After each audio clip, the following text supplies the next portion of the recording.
Hello and welcome to Learn English every Friday at Sayahdin Academy. Learn English every Friday, lesson 17.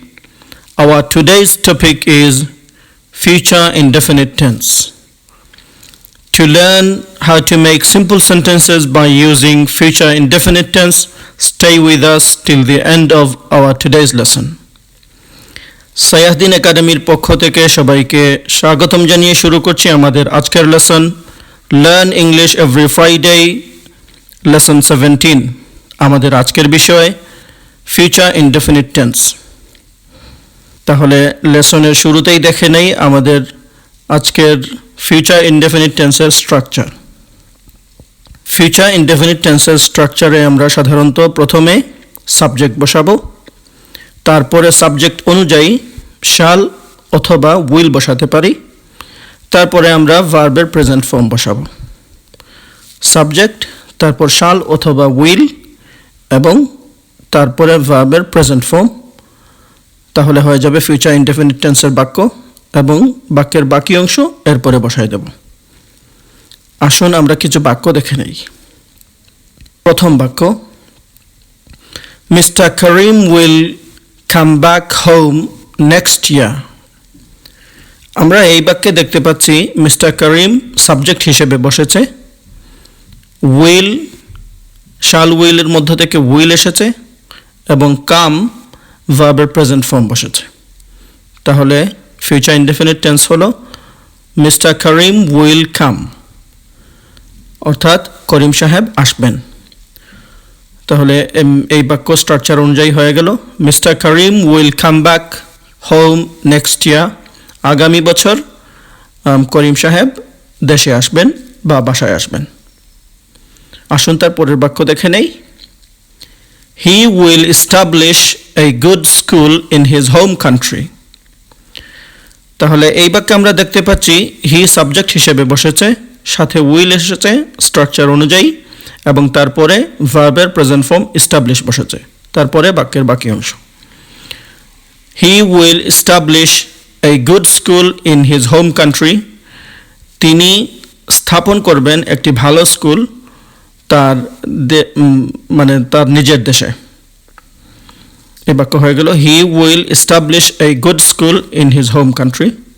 তিনি তার দেশে একটি ভালো school স্থাপন করবেন। তারপরের বাক্য, The new generation of the country will get quality education at that school. এই বাক্যে আমরা দেখতে পাচ্ছি the new generation of the country, এই পুরোটা মিলে হচ্ছে সাবজেক্ট, তারপর স্ট্রাকচার অনুযায়ী উইল এসেছে, তারপর ভার্বের প্রেজেন্ট ফর্ম গেট বসেছে, তারপর বাক্যের বাকি অংশ। অর্থ বুঝে নেই। The new generation of the country will get quality education at that school. দেশের নতুন প্রজন্ম ওই স্কুলে কোয়ালিটি এডুকেশন অর্থাৎ মানসম্মত শিক্ষা পাবে। তাহলে ওই স্কুলে দেশের নবপ্রজন্ম মানসম্মত শিক্ষা পাবে। The new generation of the country will get quality education at that school. আসুন তার পরের বাক্য দেখি। The students will study in Arabic and English medium at that school. এই বাক্যে আমরা দেখতে পাচ্ছি দ্য স্টুডেন্টস সাবজেক্ট হিসেবে বসেছে, উইলটা অক্সিলিয়ারি ভার্ব, শাল স্ট্রাকচার অনুযায়ী শাল উইল থেকে উইল এসেছে, তারপরে ভার্বের প্রেজেন্ট ফর্ম স্টাডি, তারপরে বাক্যের বাকি অংশ। তাহলে বাক্যের অর্থ দাঁড়ালো the students will study in Arabic and English medium. ছাত্ররা আরবি এবং ইংলিশ মাধ্যমে স্টাডি করবে আর দ্যাট স্কুল ওই স্কুলে। The students will study in Arabic and English medium at that school. আমাদের এই বাক্য শেষ হলো। তারপরের বাক্য, they will speak Arabic and English along with their mother tongue Bengali. তাহলে এখানে আমরা সাবজেক্ট হিসাবে they পাচ্ছি, স্ট্রাকচার অনুযায়ী অক্সিলিয়ারি ভার্ব will এসেছে, they will, স্পিকটা ভার্বের present form. they will speak, তারা কথা বলবে। They will speak Arabic and English. তারা আরবি এবং ইংরেজি বলবে। along with their mother tongue Bengali, তাদের মায়ের ভাষা বাংলার সাথে সাথে। তাহলে পুরো বাক্য দাঁড়ালো they will speak Arabic and English along with their mother tongue Bengali. তাদের মাতৃভাষা বাংলার সাথে সাথে তারা আরবি এবং ইংরেজি ভাষায় কথা বলবে। এখানে বলে রাখি, আপনি এটা বলতে গেলে বলার প্রয়োজন নেই they will speak in Arabic and English, এটা ভুল হবে। সোজা বলবেন speak Arabic and English, they will speak Arabic and English along with their mother tongue Bengali.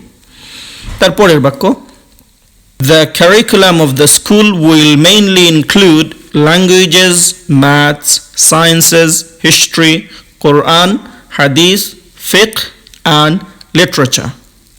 তাহলে the curriculum of the school হবে subject, will হবে auxiliary verb structure অনুযায়ী, তারপর includeটা হচ্ছে main verb.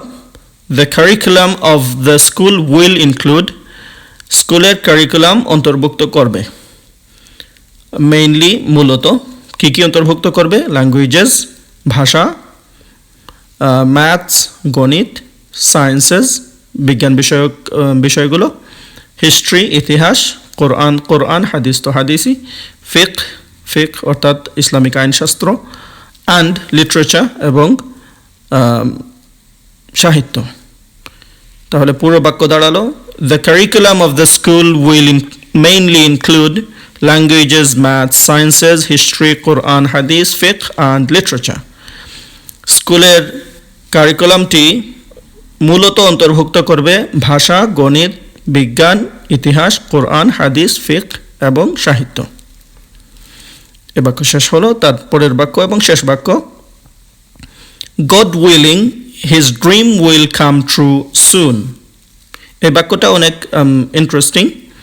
গড উইলিং এটা একটা এক্সপ্রেশন, আমরা যেভাবে মুসলমানরা বা বাংলা ভাষাভাষীরা এই এক্সপ্রেশনটা বলি বাংলায়, মূলত আরবি ইনশাআল্লাহ বলি আমরা, অর্থাৎ আল্লাহ যদি চান। ইংরেজরা বলে গড উইলিং, অর্থাৎ কোনো হক প্রকাশ করতে গেলে এই এক্সপ্রেশনটা ইউজ করে। তাহলে গড উইলিং, আপনি গডের জায়গায় আল্লাহ উইলিং বলতে পারেন। তারপরে মূল বাক্য দাঁড়ালো হিজ ড্রিম উইল কাম, এটা হচ্ছে ফিউচার ইনডেফিনিট টেন্সের মূল বাক্য। হিজ ড্রিম সাবজেক্ট, উইলটা হচ্ছে অক্সিলিয়ারি ভার্ব, কামটা হচ্ছে মেইন ভার্ব এর প্রেজেন্ট ফর্ম। তাহলে হিজ ড্রিম উইল কাম, তার স্বপ্ন আসবে, কিন্তু এটাও এখানে এক ধরনের এক্সপ্রেশন ব্যবহার করা হয়েছে, his dream will come true, তার স্বপ্ন বাস্তবায়ন হবে, বাস্তবে আসবে। তাহলে পুরো বাক্য দাঁড়ালো God willing his dream will come true, আল্লাহ চাহে তো তার স্বপ্ন শীঘ্রই বাস্তবায়ন হবে। আসুন সব বাক্যগুলো একবার একসাথে পড়ে নেই। Mister Karim will come back home next year. He will establish a good school in his home country.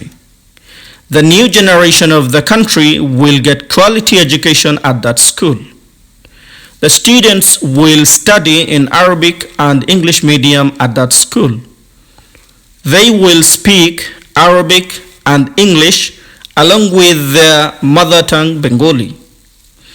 The curriculum of the school will mainly include languages, maths, sciences, history, Quran, hadith, fiqh and literature. God willing, his dream will come true soon. আশা করি এই lesson থেকে আপনারা উপকৃত হয়েছেন। সাথে থাকার জন্য সবাইকে ধন্যবাদ। আগামী লেসনের আমন্ত্রণ জানিয়ে আজকে এখানেই শেষ করছি। ভালো থাকুন, সুস্থ থাকুন।